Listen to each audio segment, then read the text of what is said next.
बहुत पुरानी बात है। एक गांव में दो लड़के रहते थे। एक का नाम ज्ञानदीप और दूसरे का नाम अमीरचंद था। लेकिन दोनों पढ़ने लिखने में बहुत कमजोर थे। दोनों के माता पिता उनको लेकर बहुत परेशान थे।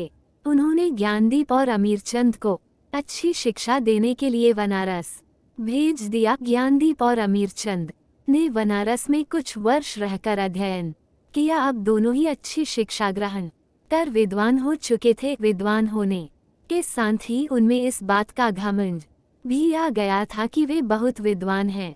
हर जगह दोनों ही अपने को अधिक श्रेष्ठ और दूसरे को नीचा दिखलाने का प्रयत्न करते थे। दोनों को कई बार उनके शिक्षकों ने इस बारे में समझाया, किंतु दोनों अपने को ही श्रेष्ठ समझते थे। शिक्षा खत्म होने के बाद दोनों को बनारस से अपने गांव वापस लौटना था।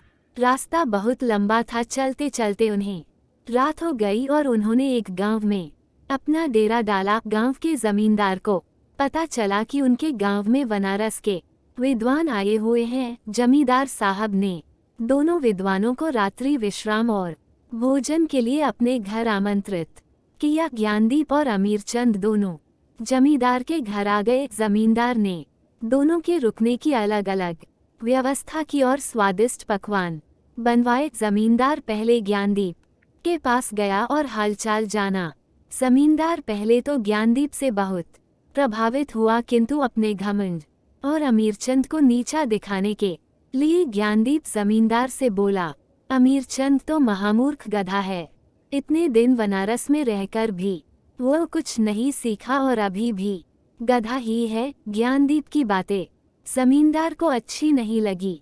ज्ञानदीप से मिलने के बाद वह अमीरचंद से मिलने गया। अमीरचंद ने भी ज्ञानदीप की तरह ही बातें की और कहा, ज्ञानदीप को कोई ज्ञान नहीं है और वह तो बैल है जिसे कुछ नहीं आता। महामूर्ख। जमींदार दोनों से बहुत निराश हुआ और कुछ देर पश्चात उसने ज्ञानदीप और अमीरचंद को भोजन के लिए बुलाया। दोनों भोजन के लिए आए और जब दोनों को थालियां परोसी गईं तो थाली में घास और भूंसा था। थालियां देखकर दोनों जमींदार पर बहुत क्रोधित होते हुए बोले, आपने यहाँ हमें बेइज्जत करने के लिए बुलाया है क्या? हम कोई जानवर है जो आप हमें भूसा और घास खिला रहे हैं?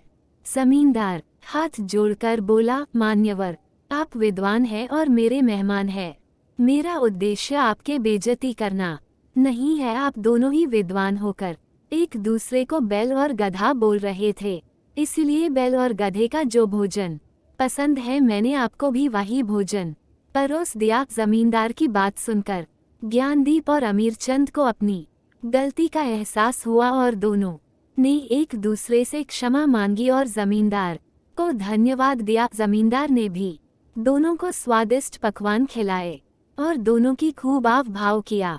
शिक्षा कोई कितना ही बड़ा विद्वान क्यों ना हो, अगर दूसरे को नीचा दिखलाने का प्रयत्न करता है तो उसे भी नीचा देखना पड़ता है।